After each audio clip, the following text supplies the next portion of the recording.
Hey guys, welcome back to the AR YouTube channel. और दुनिया गोल है, कहीं धूप तो कहीं तूफान देखने को मिल जाती है।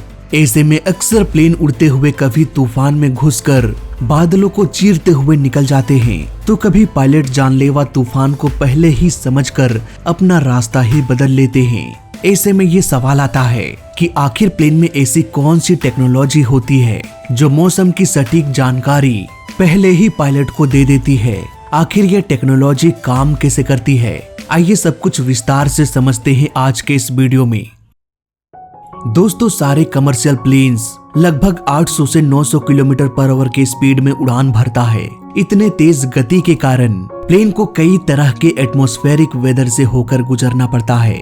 कहीं धूप, कहीं कड़ाके की ठंड, तो कहीं तेज तूफान। अगर 900 किलोमीटर पर आवर के स्पीड से प्लेन फ्लाई करता है और अचानक पायलट देखता है कि आगे तूफान है, तो मे भी वो इतनी जल्दी प्लेन के डायरेक्शन को मोड़ नहीं पाएगा और प्लेन सीधे तूफान के अंदर प्रवेश कर जाएगा। काले बादल हर दिशाओं में फैला होता है।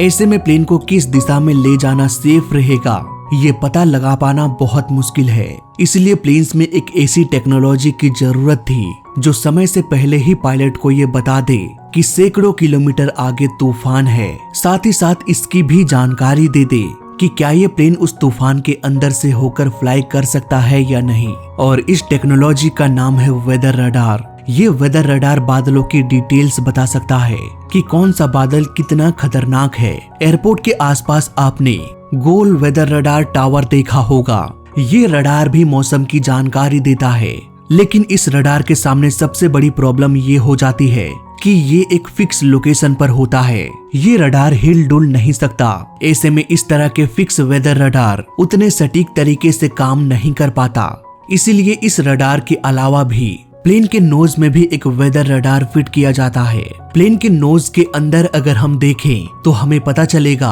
कि एक गोल डिस्क लगा हुआ है। ये सिग्नल को ट्रांसमिट करने के साथ साथ सिग्नल को रिसीव भी करता है।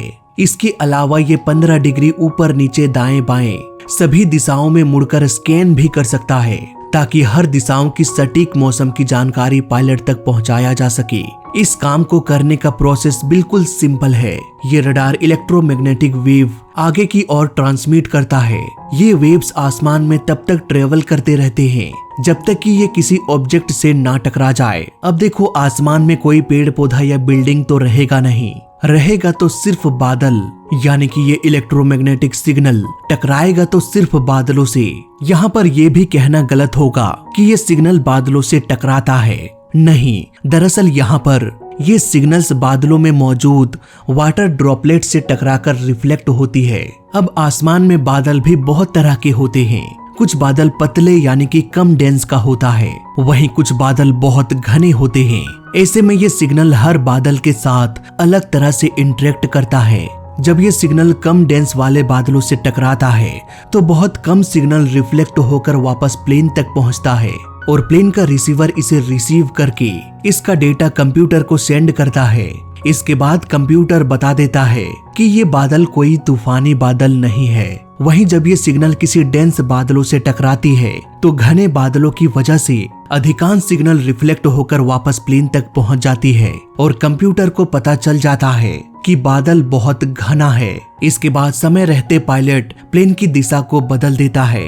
कुल मिलाकर कहा जाए तो बादल जितना घना होगा उतना ही अधिक सिग्नल रिफ्लेक्ट होकर प्लेन के पास पहुंचेगा और इस तरह से प्लेन के रडार को पता चल जाएगा कि वो बादल कितना घना है। अब बात करते हैं कि पायलट कैसे डिसाइड करता है कि किस तूफानी बादल के अंदर से हम घुसकर निकल सकते हैं और किस तूफान के अंदर घुसना मौत के मुंह में जाने के बराबर होता है। दोस्तों, प्लेन में ND यानी कि नेविगेशन डिस्प्ले होता है। इस डिस्प्ले की मदद से हम आसानी से देख सकते हैं कि ये बादल किस तरह से फैला हुआ है और कितना खतरनाक है।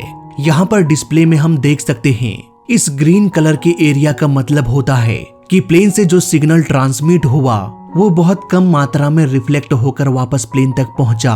यानी कि यहाँ पर घने बादल नहीं है। हरे रंग का ये एरिया इसी तरह के बादलों को दर्शाता है। इसके अंदर से प्लेन आसानी से फ्लाई कर सकता है। इसके अलावा पीला रंग ये दर्शाता है कि बादल बहुत डेंस है, लेकिन कोई दिक्कत नहीं होने वाला, इसके अंदर से प्लेन फ्लाई कर सकता है। इसके अलावा रेड एरिया ये दर्शाता है कि यहाँ पर बादल बहुत अधिक डेंस है, हो सके तो यहाँ से बच के रहो।